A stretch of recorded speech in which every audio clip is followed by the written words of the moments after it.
Hello, today I'm going to read chapter 8 of The Unteachables by Gordon Korman.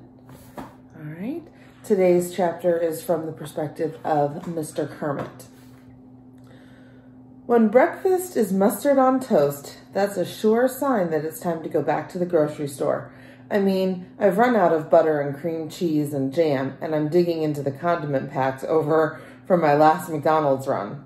Come to think of it, this is my last slice of bread too, and stale doesn't begin to describe it. The apartment is a dump, clean enough, but definitely from a bygone era. I can afford much better, but I'm too disinterested to redecorate and too lazy to move. It's the perfect place for a meal of mustard on toast, the breakfast of the disinterested and lazy. Not for the first time, I pictured Fiona's house with its picket fence and oh-so-green lawn. It's more vivid now since I can imagine Emma growing up there, playing on the swings, riding her tricycle on the driveway, and playing with her first lizard. I don't want to think about her last lizard, thanks to the Unteachables. God only knows what happened to Vladimir. He's probably trapped in the walls of the school somewhere, starving to death. If he made it out of the building, he's roadkill for sure. Eventually, I go down to the Cocoa Nerd and start it up in a cloud of burnt oil. I'm going to reread that. Eventually, I go down to the Cocoa Nerd and start it up with a cloud of burnt oil. I'm actually calling it that thanks to Parker. For some reason, I can't get it out of my head. Something else to lay at the feet of the Unteachables. June has never looked further away.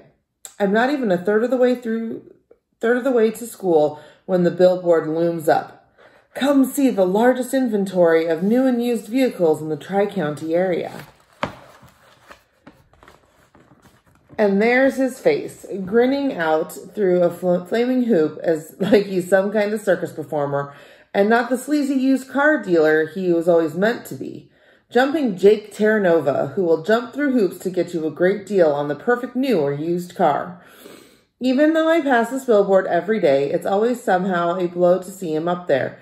He doesn't look much different than he did as a 7th grader, always grinning like he's got it all figured out, but he's still selling cars and SUVs now instead of stolen copies of the National Aptitude Test.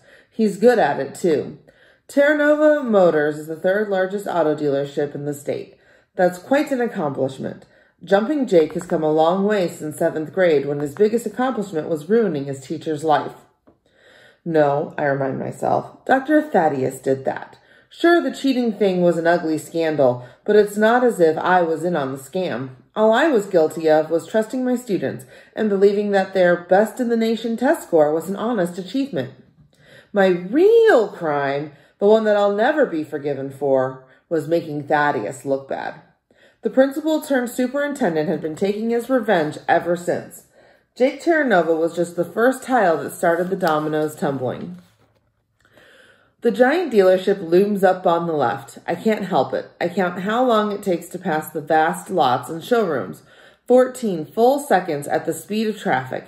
It isn't enough that the Terranova kid got away with his 7th grade shenanigans. Obviously, they gave him the formula for getting rich.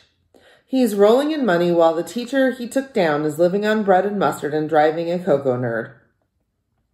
Oh, remember, Parker calls his car Cocoa Nerd, even though it's a Concorde. It took me a second to remember what that was, but the Cocoa Nerd is Mr. Kermit's car. All right, important connections to remember as we're reading through this. So let's see. So he's rolling in money while the teacher he took down is living on bread and mustard and driving a Cocoa Nerd. Although the main reason I haven't replaced the car is that I blame all auto dealerships for Jake Terranova. I turn into the school lot where Parker's pickup is sprawled across the last 2 open spaces. Sure, give a middle school kid a driver's license. What could go wrong? Annoyed, I block the pickup in, making a mental note to keep the kid after school just long enough to beat him out of here. I didn't pack a lunch, but I remember buying a falafel a couple days ago that I never got around to eating. It isn't on the passenger seat, so I tried the glove compartment. No luck. It must have fallen on the floor and rolled under the seat when the car went over a bump. The Cocoa Nerd doesn't have much in the way of suspension. Bending over double, I reach around and pat the floor on the passenger side. Sure enough, I find the paper sack, but when I pull it out, there's a hole in the bag, and the falafel is half eaten and torn to shreds. I get on all fours and peer under the seat. It looks like somebody lost a leather wallet down there. Then it shifts, and two beady eyes peer out at me. I recoil in shock, slamming the back of my head against the dashboard. With a squeak of fear, the creature begins to scramble away, but I jam my hand in and grab it before it can escape through the hole in the floor. Breathing hard, I draw the little guy out and hold him against my chest. Vladimir, I presume? In answer, the gecko poops on my shirt. I sigh, unable to muster up any anger or even surprise. Vladimir is merely continuing a pattern of treatment that's been going on for 27 years. I brush the tiny pellets away. So, the fugitive lizard did make it out of the building. Not only that, but he managed to find the one car in the parking lot with a hole in the floor and a falafel just waiting to be feasted on. And he's been here for the past 18 hours, safe and sound, while the custodians scoured the school, listening to every wall with stethoscopes. Still toting the little beast, I get out of the car. I hold on pretty tight at first, but relax when I realize Vladimir isn't going anywhere. Why should he? He's eating the rest of my lunch as we enter the school. I'm actually looking forward to restoring Vladimir to his rightful owner. True, that's dangerously close to caring, but Emma is almost like my daughter from an alternate universe, her being Fiona's kid. The young teacher already thinks my class is a horde of barbarians, mostly because they are. This might get her to consider the possibility that I'm not to blame for it. As I approach room 115, her voice stops me in my tracks.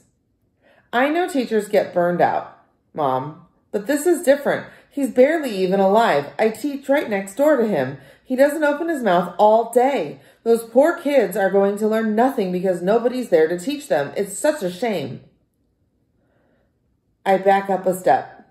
She's stalking around the room, updating her bulletin boards with gold stars, holding her phone to her ear with one hunched shoulder. What she's saying hurts all the more because of who she's saying it to. A surge of resentment. What does Emma know about being burned out? She's barely older than the students. She thinks giving middle schoolers gold stars and class pets and lecturing them about being bucket fillers is education. How long has she been teaching? 10 minutes? The first time she tried to take on the Unteachables, they laid waste to her circle and released her lizard into the four winds. But Fiona's never going to hear that side of the story. Emma adjusts a drooping nostril on Harvey the Hall Pass hippo. Okay, fine. He used to be a great teacher once. It's now that counts. Honestly, I can't believe you were actually engaged to that. I tensed up, giving the gecko a squeeze. A short, sharp squeak is torn from his little mouth. She wheels and drops the phone from her ear. Vladimir!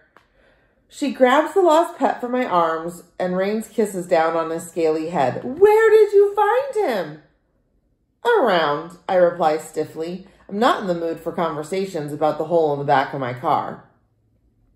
She's red in the face now. How long have you been standing there, Mr. Kermit? I'm tempted to say long enough or something else to make her feel bad because she, of all people, should know that it wasn't a very bucket-filling conversation, but I hold my tongue. This used to be my favorite part of the day, when the students haven't come yet to ruin it. It's usually downhill from there. My dramatic exit is spoiled by a small mustard burp as breakfast climbs a little higher in the back of my throat. I need coffee. I cheer myself by picturing the toilet bowl on the shelf in the faculty lounge, dwarfing all the lesser mugs. Remember, he has that supersized mug that they call the toilet bowl. All right, that's the end of Chapter 8. I hope you enjoyed that installment. And next time we will hear from Parker Elias again in Chapter 9. Have a great day.